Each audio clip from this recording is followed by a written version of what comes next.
Olá, seja bem-vindo à nossa sexta aula com o tema multiplicação de líderes. Esse assunto é muito importante porque quando nós falamos de líderes, nós estamos falando também de trabalhadores, pessoas que vão dar início a um processo e fazer a continuação do mesmo processo para que a igreja continue crescendo, para que a igreja continue avançando. Então, nessa aula de hoje, nós vamos falar um pouco iniciando com a reflexão, sobre o texto de Mateus, capítulo 9, versículos 36, que diz: A colheita é grande, mas os trabalhadores são poucos. Peçam, pois, ao Senhor da colheita que envie trabalhadores para a sua colheita.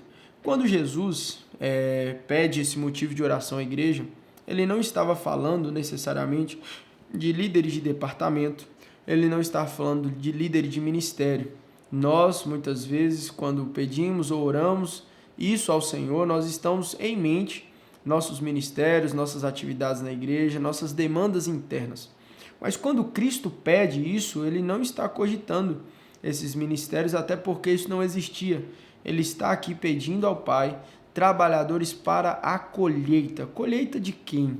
De frutos maduros. Colheita são pessoas, colheita de pessoas, de almas, de vidas. Então, quando nós estamos falando de trabalhadores aqui nesse texto e em todo essa apostila, esse material, nós estamos falando de pessoas que vão discipular outras, pessoas que vão alcançar a vida de outros. Trabalhadores na Bíblia se resumem a cristãos sinceros que estão dispostos a trabalhar para que o reino de Deus cresça através da vida e do ganho de almas ao Senhor Jesus. Joel Kominski diz que as igrejas que não fazem a colheita, as igrejas não fazem a colheita pelo fato de terem grupos pequenos. Elas fazem a colheita porque têm trabalhadores para fazer a colheita. Igrejas que não têm nenhum plano para formar líderes planejam por omissão perder a colheita. Muitas vezes, muitos líderes e pastores e igrejas se preocupam tanto com as demandas internas que esquecem da formação de líderes, da formação de pessoas, para que possam colher na próxima estação. E aí, quando nós chegamos nos tempos, da colheita de muitos frutos, nós vemos aquela triste cena de frutos caírem ao chão e apodrecerem e se perderem. Por quê? Porque não houve quem as colhesse. Nós não podemos cometer esse grande erro, essa abominação de perdermos frutos maduros para a glória de Deus. Perder frutos não é uma manga que cai e é esquecida, mas nós estamos falando de pessoas, estamos falando de filhos de Deus, que Deus colocou na nossa mão como igreja, que Deus está nos chamando para colher na sua seara frutos, no seu campo, para colhermos frutos para a sua glória. A responsabilidade é muito grande, porque se não atentarmos para a hora e o tempo onde os frutos vão se dar, nós vamos perder a colheita. E em 2 Timóteo, capítulo 2, versículo 2, diz que: E as coisas que me ouviu dizer na presença de muitas testemunhas, confiem a homens fiéis, que sejam também capazes de ensinar a outros. Não é qualquer pessoa que pode ou deve ser um líder.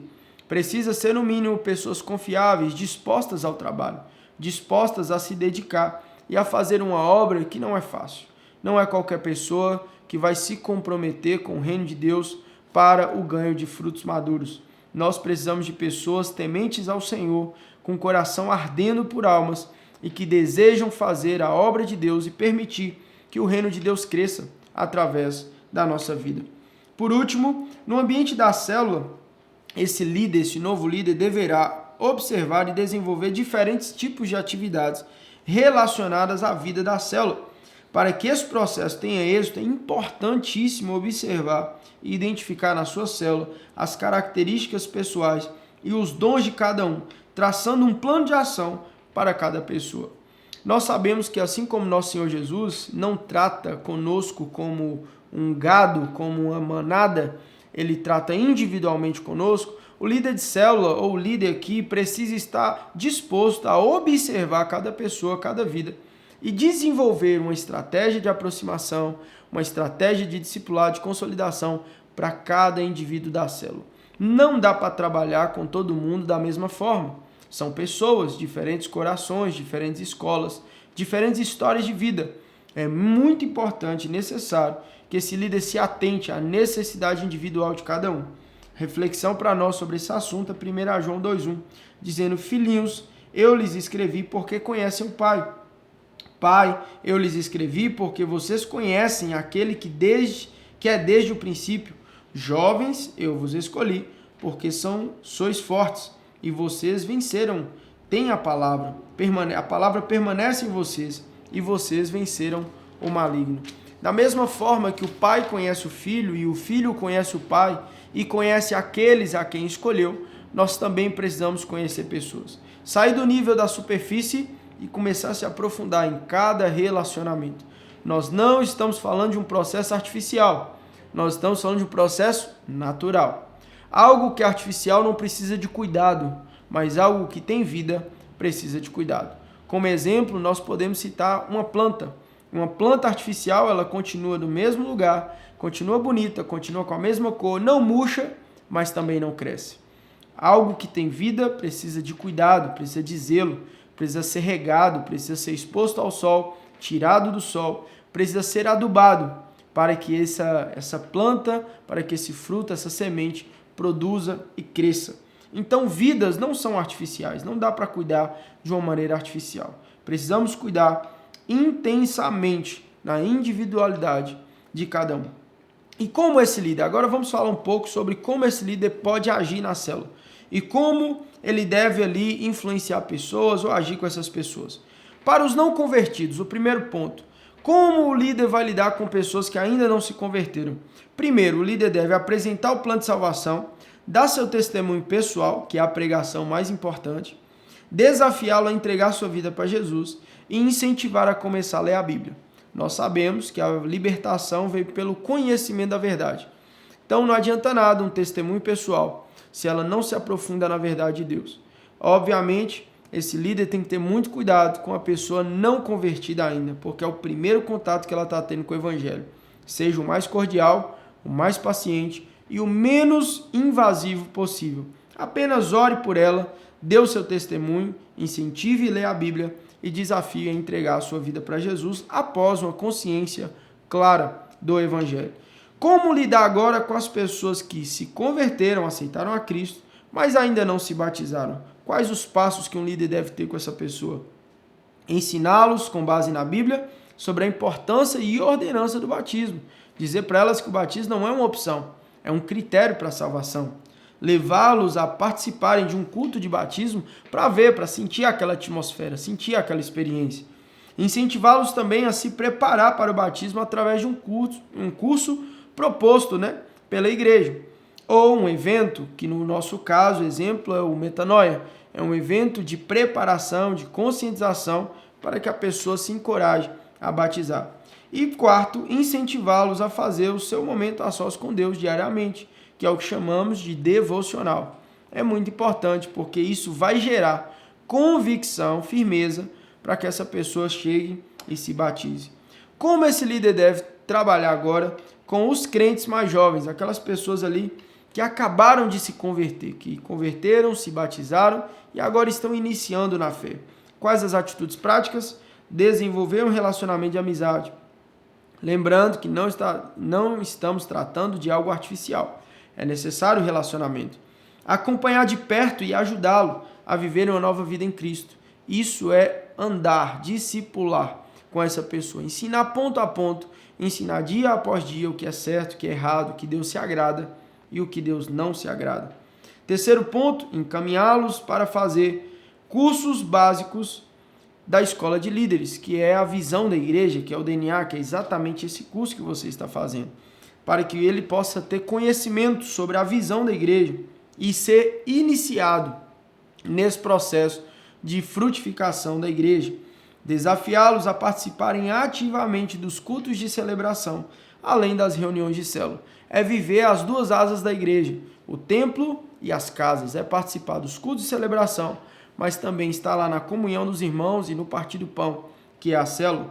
Para os crentes maduros, qual deve ser a ação desse líder para com esses crentes maduros? Desenvolver relacionamento de amizades bem próximo, ou seja, mais próximo do que os novos, porque você precisa mudar a mentalidade, você precisa mudar a conduta Isso é muito importante.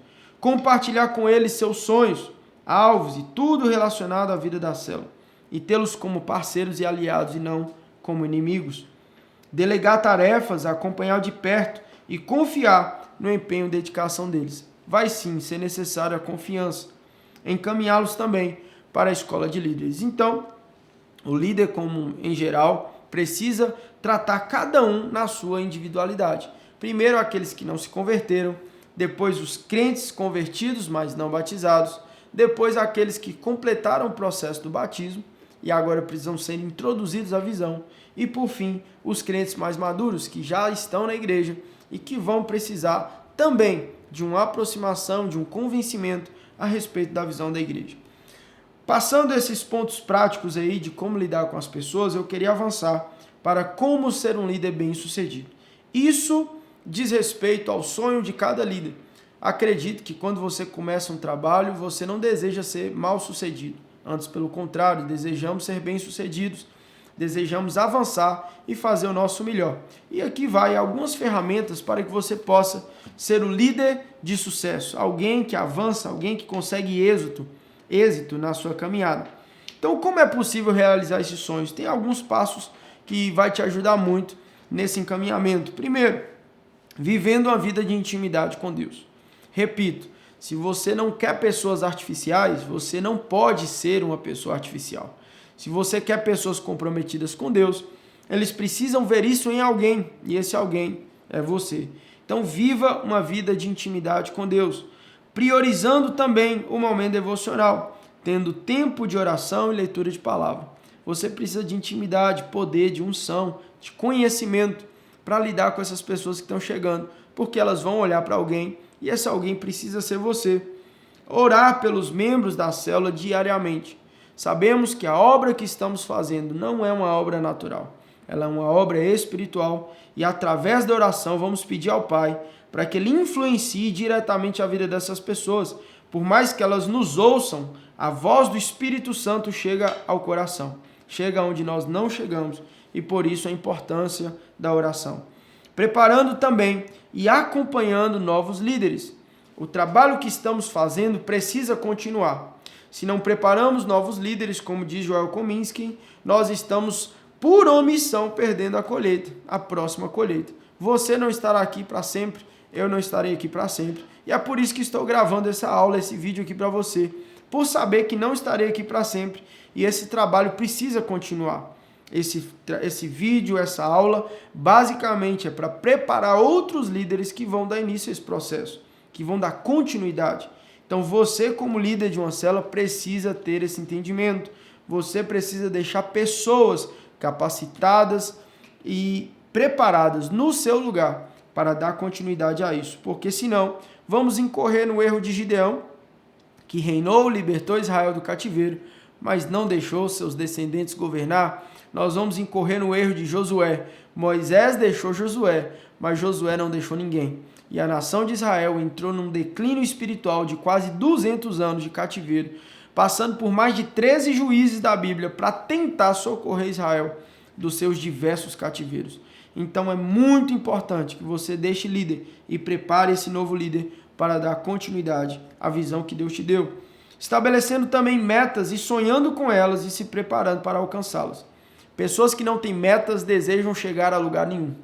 Pessoas que não têm objetivos claros e o modo pelo qual vão alcançar esses objetivos estão aí vivendo aleatoriamente na vida. Nós não somos daqueles que retrocedem, mas somos daqueles que avançam. Então precisamos ter metas bem claras.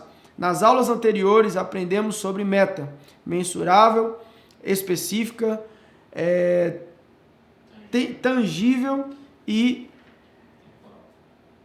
alcançável. Alcançável é o quarto ponto, né? Nós precisamos lembrar desses 4 pontos, que não é estabelecer uma meta absurda, não. Tem que ser uma meta atingível, temporal, específica e mensurável, que você pode medir.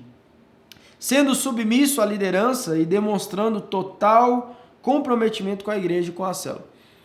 Se você se compromete muito com a célula, mas deixa de estar ligado à igreja, você está voando sozinho.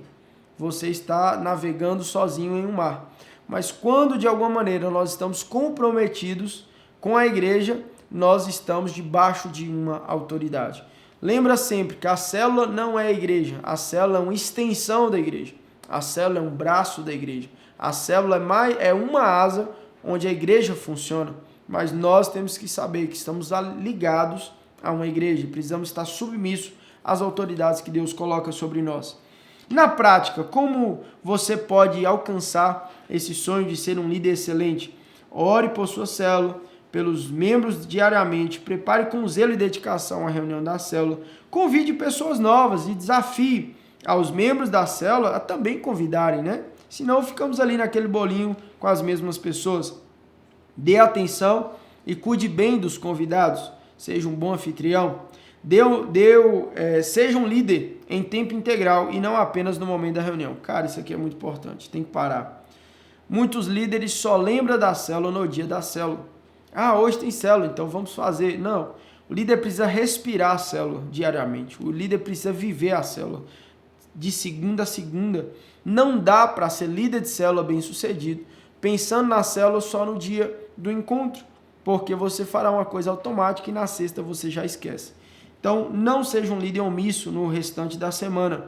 Seja um líder apaixonado por Jesus e pelas pessoas. Confesso, se tem algo que eu não fui e estou em processo de metamorfose, de mudança, é amar todas as pessoas ao nosso redor. Amar Jesus é muito fácil, porque ele é perfeito. Difícil é amar pessoas imperfeitas. Mas como isso é possível? É possível se você olhar para dentro de si mesmo e se perguntar por que Jesus me amou. Sabendo disso, nós também conseguiremos amar as pessoas que estão ao nosso redor. Busque seu crescimento e aperfeiçoamento constante. Devemos estar o tempo todo buscando conhecimento, capacitação e preparação. Aprenda também a olhar para cada um dos membros da sua célula como futuros líderes. Não fique enxergando ninguém ali como alguém que vai permanecer para a vida toda. Já enxerga, cara, como eu posso investir para que essa pessoa se torne um líder a curto prazo ou a longo prazo. É um investimento. Ao buscarmos um líder de célula, não devemos procurar características prontas, né? Com todas as habilidades já testadas e aprovadas. Devemos iniciar o processo de formação e capacitação desse novo líder numa ação intencional e, circula isso aí, gradativa. Isso é muito importante. Não dá para ter mágica e nascer um líder do nada. Não, precisa ser um processo, é gradativo. E o primeiro passo é escolher quem será esse novo líder a ser formado. Dave Earley, no livro Transformando Membros em Líderes, sugere uma estratégia prática para esse processo por 8 passos. Sonhe em multiplicar líderes, demonstre a liderança multiplicadora, descubra líderes em potencial, aprofunde o relacionamento com eles, descreva a visão para eles, determine expectativas e compromissos, desenvolva os líderes em potencial, mobilize-os para a liderança. Para formar um novo líder, cada uma dessas atividades deverá ser delegada. Não dá para formar um líder deixando ele na cadeira vendo você fazer. Você precisa desenvolver esse novo líder através de delegar, de entregar para eles coisas práticas para se fazerem. Na página 74 você vai ver uma atividade prática que você pode colocar o nome do seu líder em treinamento e alguns passos que você precisa fazer para formar ele como líder. Outra ferramenta, na página 75, vamos dar continuidade, outra ferramenta que ajuda muito nesse processo de formação de líderes são os cartões de tarefa. Você precisa entregar esses cartões de tarefa para que cada pessoa saiba com clareza aquilo que precisa fazer. Muitas vezes nosso desafio como líder é não ter a execução daquilo que nós pedimos. É muito difícil isso, né? Mas precisamos ser claros, precisamos entregar na mão, precisamos colocar claramente aquilo que é função e aquilo que é esperado. Aquilo que elas não sabem, elas não vão fazer. Não espere que as pessoas façam por iniciativa própria. Você, como líder, deve delegar, responsabilizar e fiscalizar o cumprimento dessa tarefa que foi passada. Não espere que vá acontecer de outra forma. Algumas coisas precisam ficar claras e valem a nossa atenção. Como que? O líder não nasce pronto, precisa ser formado intencionalmente. Parece óbvio, mas é exatamente isso. Liderança não é apenas para alguns muito preparados e cheios de conhecimento e dons, mas liderança é uma possibilidade para todos aqueles que desejam. Não fique olhando só para as pessoas que já estão capacitadas. Olhe para as pessoas que precisam ser capacitadas. Não espere o que essas pessoas tenham tudo pronto, todas as ferramentas que elas precisam. Dê a elas as ferramentas. Mais do que isso, ensine a trabalhar. Liderança não é um cargo ou posição, é influência e precisa ser desenvolvida dia após dia. Não precisamos desejar cargos. Se alguém estiver desejando cargo, dispense, não é esse o foco. Nós precisamos ter pessoas que praticam aquilo que elas estão vendo, pratiquem aquilo pelo qual elas desejam cargo que elas estão querendo ter, né? Então, liderança não é um cargo, é uma posição, é influência e precisa ser desenvolvida dia após dia. Pessoal, para nos moldar, quero deixar aqui um conselho para você, o livro do Léo Matos, Células Excelentes. É uma ferramenta poderosa para você, líder, e também para aqueles que estão fazendo célula com você, para guiar vocês no desenvolvimento da sua célula. Nesse livro tem atitudes práticas, nesse livro tem exortações, nesse livro tem um puxão de orelha para que você, como líder, possa estar mantendo a sua célula em alto nível.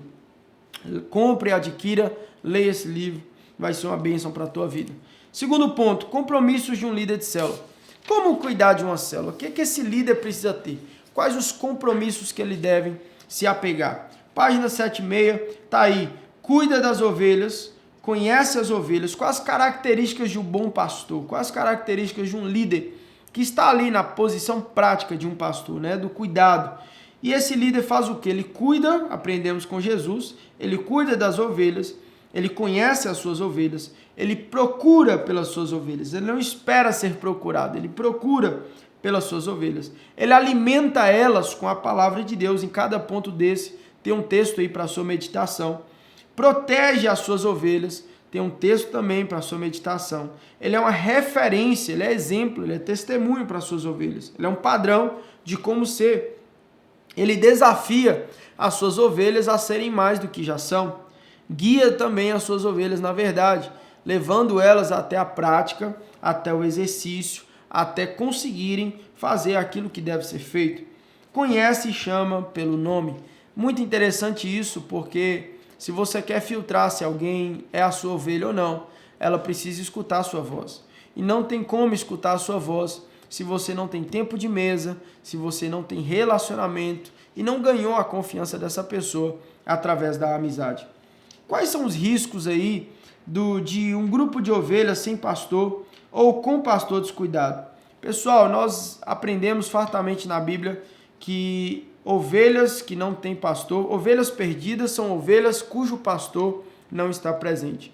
Nós temos ovelhas desgarradas porque temos pastores que não observam, pastores que não estão perto. Um líder excelente de célula é um líder que precisa estar perto o tempo todo, estando ali trocando a mensagem, conversando, consolidando, ajudando, estando ali o tempo todo para essas ovelhas. Está disponível. Um líder excelente precisa ter um compromisso com Deus. O compromisso inicial não é com a célula ou com as pessoas, mas é com Deus. Como diz o aprendizado que recebi do meu pai, as coisas começam de cima para baixo, do espiritual para o natural. Não podemos ser bem-sucedidos aqui embaixo se não formos bem-sucedidos com o Senhor nosso Deus. Primeiro compromisso com o líder é com Deus, cuidar do seu devocional, da sua vida espiritual, ser ovelha primeiro do próprio Deus, para depois pastorear outras ovelhas. Segundo compromisso que o líder excelente precisa ter é o compromisso com a igreja, não é com a célula. Por que o senhor não está dizendo com a célula, pastor? Porque há muito entendimento, há muito que ser feito. Prioridade com Deus, segundo igreja. Sem a igreja, a célula não existe. Sem Deus, a igreja não existe. Então, são níveis de prioridade. Compromisso com Deus, compromisso com a igreja, respeitar a liderança, zelar pelo aprendizado, pelo nome da igreja, participar dos eventos, participar dos cultos, envolver com as pessoas, participar de eventos chaves como o Dia da Visão, conferências, acampamentos, realizar reuniões semanalmente, ministrar as lições fornecidas pela igreja e não aquilo que você acha correto. É necessário ter um alinhamento da mesma narrativa, da mesma fala, da mesma visão. Então, o compromisso com a igreja é fundamental. E aí sim, como vamos seguir? Agora o compromisso com o seu supervisor, com aquele a quem você presta conta, com quem está te pastoreando, quem está ali te aconselhando, te moldando, te levando a comprometer. E se de alguma maneira não conseguimos nos submeter a Deus, não conseguimos nos submeter à igreja e nem ao nosso supervisor, que é a representação de Deus e da igreja para nós, que está ali te instruindo, te exortando e te fazendo crescer, então nós não vamos ter um compromisso com a célula. É necessário esse passo a passo. E por último, nós estamos tendo o compromisso com a nossa célula. Mas para isso, entenda bem, aquilo que você é aquilo que você terá. A Bíblia diz em Gênesis 8 que plantio e colheita sempre haverá. Então, se você planta uma liderança submissa, se você planta uma vida cristã que tem compromisso com Deus, que tem compromisso com a igreja, compromisso com o seu líder, que presta satisfação, que honra o seu líder, que se compromete com a obediência, que está ali apto, pronto a ouvir aquilo que é a instrução da igreja, aquilo que é a instrução de Deus, a instrução do seu supervisor, você também terá pessoas que te ouvirá, que acatarão seus conselhos e que estarão debaixo da sua autoridade. Se, todavia, queremos ter um compromisso com a célula em detrimento do compromisso com Deus, da igreja e com o seu supervisor, você também colherá, a curto ou a longo prazo, insubordinação, e essas pessoas não ficarão debaixo da sua autoridade. Gosto muito de uma frase que diz que quando você quebra um princípio, o princípio te quebra. Então não quebre princípios, e esses são princípios fundamentais de Deus. Deus, igreja, supervisor, líder que te guia. Não existe pastor sem ser pastoreado. O pastor ou líder que não é pastoreado ou liderado, ele não tem cacife, ele não tem know-how para também liderar e pastorear. Todo mundo é ovelha no final das contas. Nós apenas estamos trabalhando para que isso continue. Jesus, o sumo pastor, e nós somos suas ovelhas, mas também ao mesmo tempo somos pastores de outras ovelhas. Por fim, compromisso com a célula. Compromisso de um líder é ser um bom pastor na célula, cuidar, acompanhar, é ter sempre um olhar de compaixão e zelo pelas pessoas ou pelo perdido, escolher, capacitar e treinar novos líderes e, por fim, planejar, trabalhar para que a célula cresça e multiplique anualmente. Lembra da meta? Lembra do alvo? Precisamos multiplicar no mínimo uma vez por ano. Isso torna uma célula saudável. Que Deus abençoe sua vida. Espero que essa lição acrescente na tua vida e que você aprenda e seja um líder excelente para a glória de Deus.